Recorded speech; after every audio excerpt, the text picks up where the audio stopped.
Quand il passe devant l'usine, c'est toujours le même sentiment qui anime Christophe Olville, l'amertume. Le porte-parole de l'Union des victimes de Lubrizol se bat depuis 2019 pour les sinistrés. Je me dis 5 ans d'impunité, 5 ans que Lubrizol n'a toujours pas versé 1 euro aux victimes de cet incendie, mis à part les agriculteurs pour avoir la paix. Dans la région, personne n'a oublié ces flammes gigantesques déchirant la nuit, ni ce panache de fumée, long de 22 km, chargé d'hydrocarbures. Selon Santé publique France, près de 340 000 Normands ont été exposés à ce nuage ce jour-là. Mais le nombre de personnes indemnisées est bien en deçà. Éric Artout fait partie des professionnels qui attendent toujours.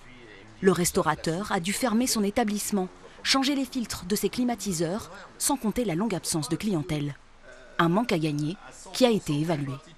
On parle de 138 503 euros que leurs experts eux-mêmes ont défini. Je ne vois toujours pas la couleur de mon argent. Je considère que c'est du vol en fait.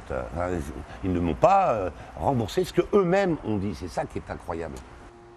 Comme ce restaurateur, la ville de Mont-Saint-Aignan a choisi la voie judiciaire. La municipalité s'est immédiatement constituée partie civile après l'incendie. Nous estimons que nous avons eu un préjudice. J'ai dû changer l'eau de notre piscine, tous nos bacs à sable. Nous avons lancé un référé expertise, donc il a fallu payer l'expert. Le tout nous amène à une somme de 300 000 euros. Donc nous en sommes là pour le moment. La collectivité attend désormais le procès de Lubrizol. L'enquête préliminaire est toujours en cours. Pour dénoncer cette lenteur et l'inaction de l'industriel, l'Union des victimes a lancé cette cagnotte, non sans ironie. Elle appelle aux dons pour aider Lubrizol à payer les victimes. C'était pour titiller effectivement l'esprit. Le problème, c'est que nos élus, qui étaient pourtant, il y avait un consensus au départ, tout parti politique confondu, auraient pu leur mettre la pression pour qu'ils payent. Eh bien non, qu'est-ce qu'ils ont fait, nos élus, via nos administrations, via les services publics? Ils ont payé des factures à la place de l'industriel. L'entreprise Lubrizol estime quant à elle avoir rapidement mobilisé des fonds de solidarité pour les agriculteurs et les entreprises de la région, sans attendre que les questions de responsabilité soient déterminées.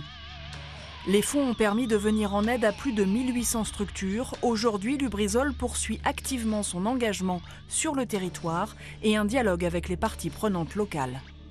Les montants de ces fonds sont restés secrets.